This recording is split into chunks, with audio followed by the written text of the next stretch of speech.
Well, guys, it's the end of another week, the end of another episode. We got to talk about what we're talking about when we get high with our high notes. What are you guys thinking about today? What do you got going on? What is your high note? John, it's been a minute since you've been in the studio. Do you want to start us off this week? What are you thinking about as we... So, since last time I've been here, the Lynx had a tragic and stolen end of their season. Ugh. And the Wolves have started their season. And our God King Anthony Edwards has become the youngest player to hit 500 three-pointers. Wow, all right. Yeah, did it faster than Steph Curry, faster than everyone. And he's 22, I think, 20, yeah. Turned 22 this year. Just insane. Yeah, we are only going up from here. So I hate to admit this. As a kid of like the early 2000s, well, technically 90s, but raised in the early 2000s, the Wolves weren't good. Are they good?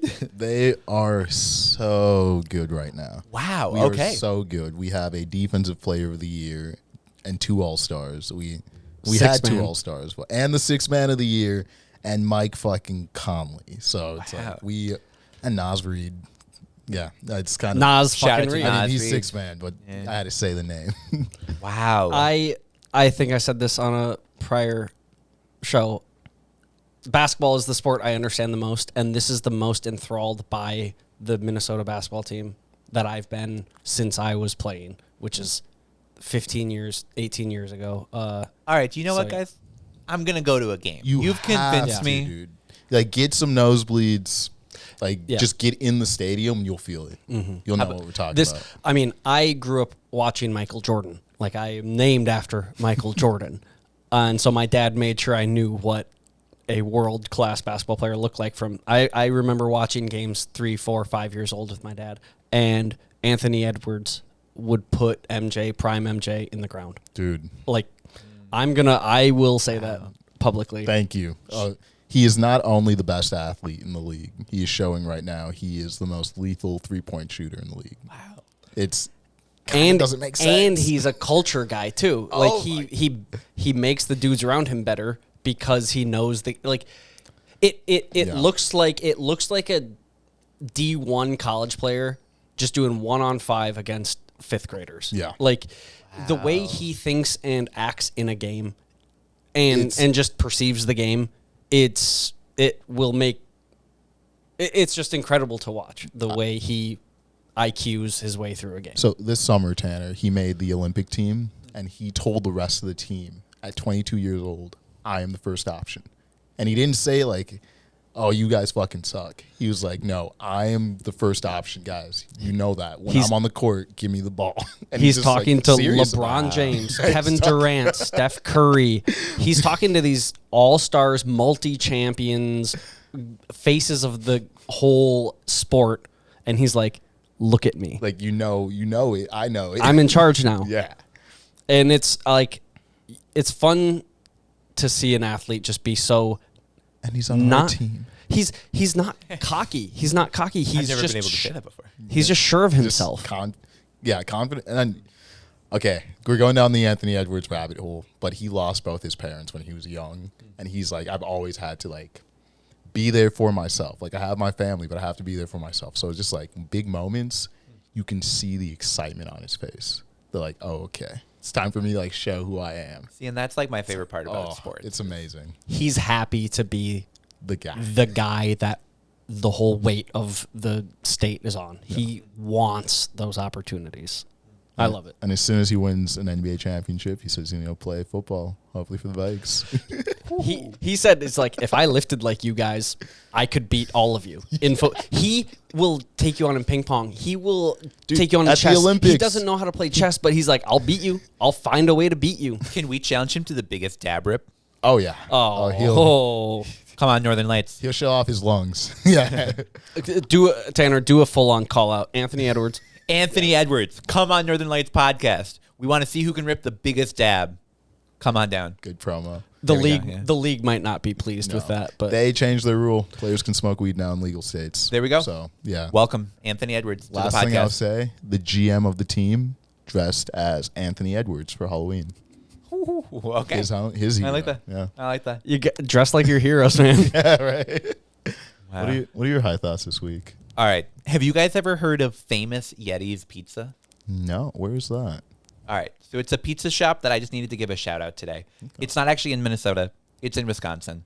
And I just have to tell you about the night of October 22nd at Famous Yeti's Pizza. So bear with me. This is quoted from a New York Times article that was reposted in the Star Tribune. Shout out to the authors that wrote this. On October 22nd, a man operating the shop Famous Yeti's Pizza in Stoughton, Wisconsin, about 20 miles southeast of Madison, ran out of oil while making his pizzas. So he did what anyone would do. He went to the industrial kitchen nearby, shared by multiple businesses, and took some oil that belonged to a different business. So bear with us. There was a label on the cap. It said the manufacturer's name, it said the use by date, and it noted that it contained Delta-9 cannabis, Delta-9 THC. Now, the operator, the guy who was running the pizza shop, did not notice that label. Oh, God. So what he did is he took that pizza, or he took that oil. He then made about 60 pizzas with it. And then only that's a party. later... Give me that pie. Yeah. They said an investigation began when the owner started experiencing unexpected physical symptoms after eating the pizza. I'm feeling kind of groovy. Yeah. Now, I don't mean to make light of I'm this. sorry, yeah. 5 people were transported to the hospital because they ate pizza, and all of a sudden we're like, holy shit, I'm fucking baked. This is a really good pizza. So obviously a big problem. They had to Huge solve problem. it. They're investigating it. But there was one element that this is why I'm bringing it in. I know, it's crazy. And it's one of those things that if this happened like 10 years ago, people would be going to jail. Yeah. But because it was a legally operating business that just like wasn't locked up as well as it should, and there's no rules for this in Wisconsin. Things are fine. So comments on the Famous Yeti's social media posts were overwhelmingly positive. Many expressed appreciations for the business's openness, and a few customers saw the news as even more reason to patronize the restaurant. So Famous Yeti's Pizza, I know you're not an intentional cannabis retailer, but if you want to come on our podcast, come on down. We'll have you on. So you want to keep it on the menu? We'll come down. Keep it on the menu. We'll just make sure there's Keep it food on the menu. Yeah. Either bring it or we'll order it. Oh my God. And you and I both worked in the cannabis industry before. We know that those jars of oil generally are pretty strong. That's and they pretty look high dose. innocuous. Yeah. They look like someone any other type of put oil. it all over pizza, baked that. Someone ate it so lovingly, so deliciously, and then was fucking blazed. So shout out to Famous Yetis. Now, of course, we never want people to be dosed without their permission. This is only joking about it because nobody actually got hurt. It's weed. It's whatever. But make sure to be responsible with your satire part of the podcast. Yeah, exactly. This is the part that the views are not approved by the college and all that.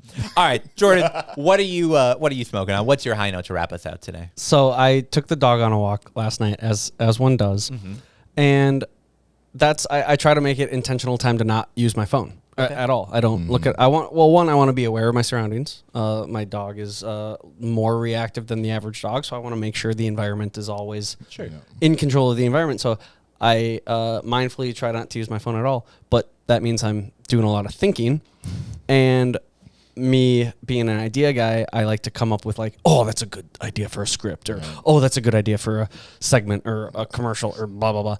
And so I open up the voice memos app. And I just say, hey, start a new voice memo. And that got me thinking about all of the embarrassing, cringeworthy voice memo notes I have in my phone that I've never once listened back to. And I just want to ask you guys and the listening audience, how much money would it take for you to just make public your voice memo list? Oh. Okay, I'll answer this one first. More money than exists out there, because I went through a period of time where I was like, I want to be a music producer. And anytime I got like a cool jingle in my head or something, I would record myself humming that or whatever. And to have all of that just like posted, nah, son. Yeah, I was going to say not enough money that anyone, or no one wants to give me that much money. I'll say that much, because too many fragments of thoughts. It's always like you think you're being profound, you think you're having a good idea, and then 24 hours later, you were like, What the fuck? what? Yep. The first version of our podcast was audio only, recorded in our office, and our original ads that we did were me in my car with a blanket over my head, recording on my phone in the voice memo app. So you'd hear a lot of versions of today's episode of Northern Lights is brought to you by today's episode. Today's episode of Northern Lights. And so yeah, no, thank you. What about you, Jordan? What's your price? dollar amount? I think most of it is a lot of. Okay, so hear me out. It's like I try to make it seem like I'm talking to somebody sitting next to me, but really I'm just streaming Which is a consciousness. smart way to pitch yourself. It's- To yourself. I think it works. It works for me because then I'm not trying to like be something else, or I'm just like, hey, okay, I have this idea. What do you think? Yeah. And so it's it's a lot of music like and like a lot of like, all right, beer dabbler idea for an advertisement. Like, and they're all bad. It's all bad. So I would say it's a lot of money. It's multiple thousands of dollars for me to open up that list. You're gonna make me go home and listen Yeah. through these. Dude, Yeah. just be embarrassed. You should smoke first. Yeah. To our viewing audience, our listening audience, what is your dollar amount? What would it take for you to post your voice memos, let's say on your Facebook page, for all of your family to hear? Let's add notes for those who don't use voice memos. Yeah. What does it take Yeah. to let us in? Yeah. What's your best, goofiest, most outlandish, most whatever idea? Yeah. Post it in the comments, please. Well, that's all we got for today, guys. You made me think of a note I took a few years ago where I looked back at it this year and I was like, what the fuck do I mean? You can stop recording. Yeah, that's going to be for the Patreon subscribers. So thank you guys so much. You will be back in your feed next week. In the meantime, find us on Facebook, LinkedIn, Reddit, YouTube. And once again, if you're listening on Election Day, go make your voice heard. You can check the show notes vote. for where to find your ballot. Go and vote. You have until 8 p.m. on Election Day. Make sure you get your voice heard. And here in Minnesota, we have same-day registration. Just bring a couple pieces of mail, bring a friend. Like, it's not, there's no reason to not do it. Go and vote. Make your voice heard. Vote in favor of cannabis this election season, or however you choose to make your voice heard. But truly, thank you guys so much for listening. As always, thanks for tuning in. We'll be back in your feed next week. But for now, that's all we got. Have a great rest of your day, everyone.